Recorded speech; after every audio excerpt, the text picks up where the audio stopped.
เลอะแล้วนะแม่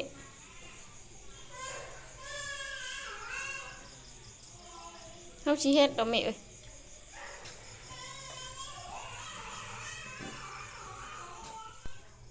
สบายดีสวัสดีพ่อแม่พี่น้องยินดีต้อนรับเข้าสู่ซองน้องคำสาวผู้ไทยและมื้อนี้กะสบายดีตอนค่ำๆเนาะพี่น้องและมื้อนี้สาวคำกะสิมาเฮ็ดกินเนาะพี่น้องเฮ็ดกินข้าวแล้งกับเฮ็ดกินอบปลาเนาะพี่น้องลูกปลาคอน้อยแล้วก็ปลาเข่งแล้วก็ปลาดุกเนาะพี่น้องเดี๋ยวสาวคำสิเอาให้เบิ่งเนาะพี่น้องนี่พี่น้องล้างแล้วเรียบร้อยแล้วไม่เห็นคักเนาะพี่น้องปลาเข่งแล้วก็ปลาคอน้อยปลาดุกน้อยเนาะเพราะว่าอันนี้สาวคำล้างเรียบร้อยเลยเนาะลูกปลาคอน้อยอย่าพันนะ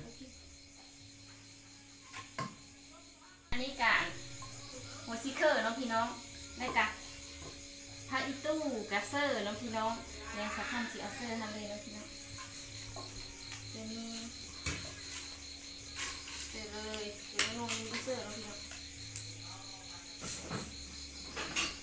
สาวคำกะสิซอยเอาเสื้อเนาะพี่น้อง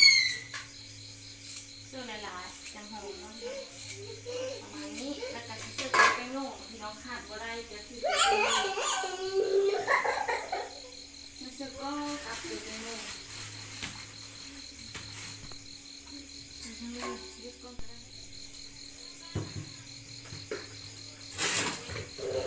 ฮ้อนอันนี้พี่น้องกลางเว้นก็ว่าฮ้อนแล้วค้ำมากกันยังฮ้อนอยู่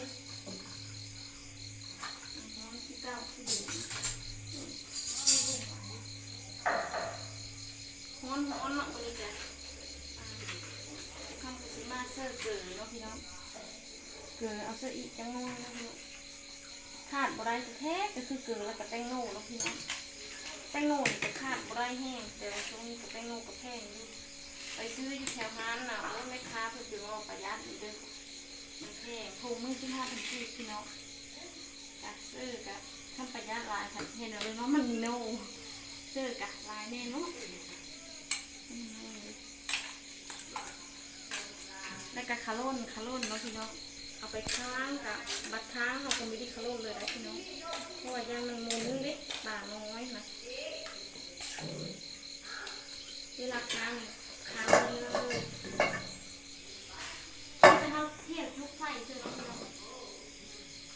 เราคำมักกินใช่ไหมพี่น้องแบบว่าปลาข้าวน้อยปลาเค็งน้อยนะปลาดุกน้อยนะแซ่บค่ะพี่น้องอบเจอผักอีตู้แล้วก็โฮชิเคอร์มักกินแต่ก็มักกินไปน้อยพี่น้องมันแซ่บกว่าตัวนี้เลยพี่น้องอบกระซุกไหวนะแล้วนี่ก็มีแต่เฝ้ามันซุกแล้วเขาก็สิโกงไปกินเลยเนาะพี่น้องน้องเอลูกชายเนาะพี่น้องลูกชายขี้ดื้อเพราะน้องเอกะไปเฮ็ดเวทก็เลยอยู่กับน้องเอกแล้วกัน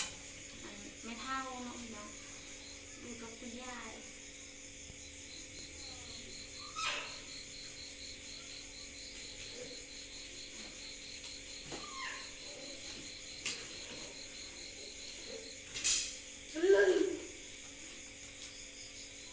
น้องเอกก็ว่ายังมีเป็นเนาะพี่น้อง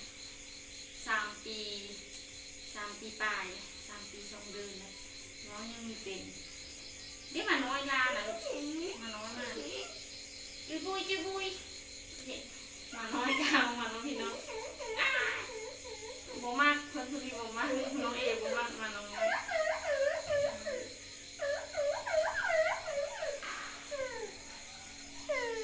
โอเคแล้ว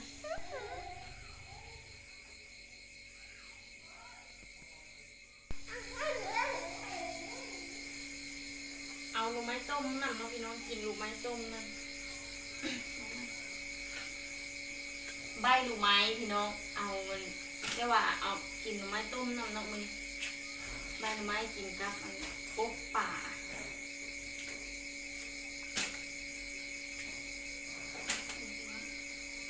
ที่จะลูกไม้ ก็มีแต่ดงนี้เลยพี่น้องนี่เว้นมีแต่กินข้าวก็มันต้มลูกไม้ตรงแรกมากกว่ากินที่น้องพี่น้อง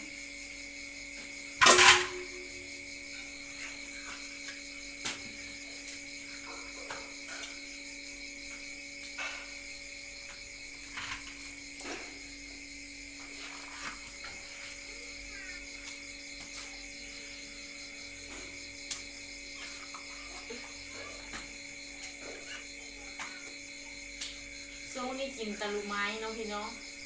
เพราะว่าโซนี่ลูกไม้ออกหลายพี่น้องเลยว่ากินต้มลูกไม้แกงลูกไม้ไปทำไรน้องพี่น้อง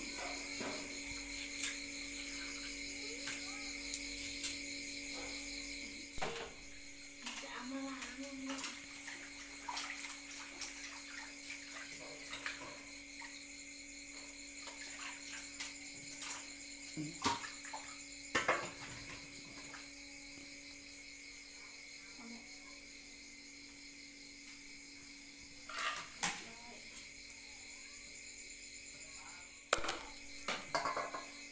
หลังจากนั้นก็เอามีดหั่นน้องพี่น้อง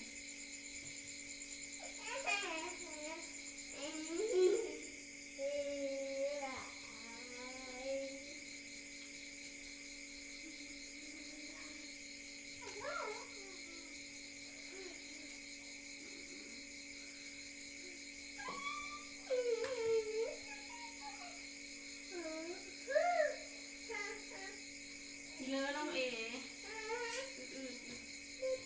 เดี๋ยวกินมันก่อนมันแฉะไปน้องพี่น้อง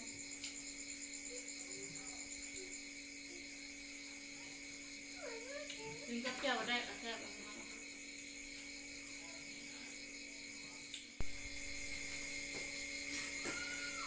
ต้มหม้อก่อนลุกแล้วพี่น้องเลย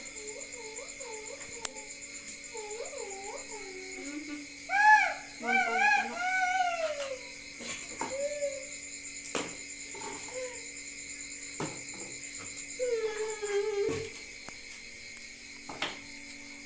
สุกเรียบร้อยเป็นตะแซ่บอยู่ได้พี่น้องเสียดายเสียน้ำลายคนนึงพี่น้องเดี๋ยวตักกินก่อน พ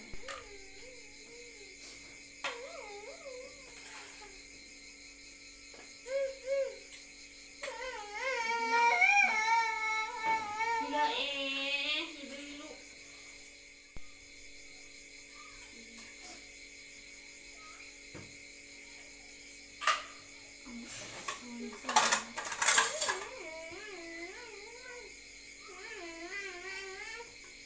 เอาใบต้ม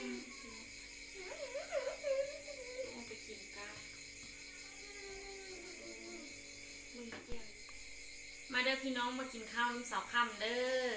กินข้าวกับอกป่าอะไรกะต้มลูกไม้เจียวกระแดะเนาะพี่น้องตอนนี้กะไปกันเลยไปกินข้าวเนาะพี่น้อง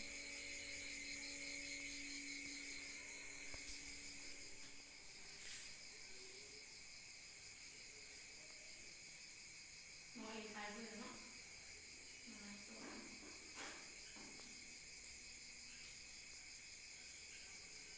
มาแล้วพี่น้อง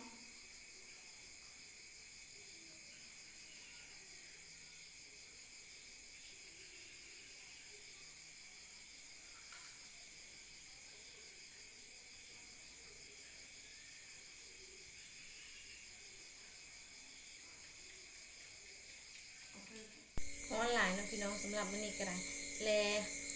สำหรับคลิปนี้กะพ่อสำนี้ก่อนนะพี่น้องต่อไปก็ฝากกดไลค์กดแชร์กดติดตามสาวค่ำเนี่ยเด้อเพื่อเป็นกำลังใจให้สาวค่ำเฮ็ดคลิปในต่อไปแลพบกันใหม่ในคลิปหน้าเนาะพี่น้องและสำหรับคลิปนี้กะ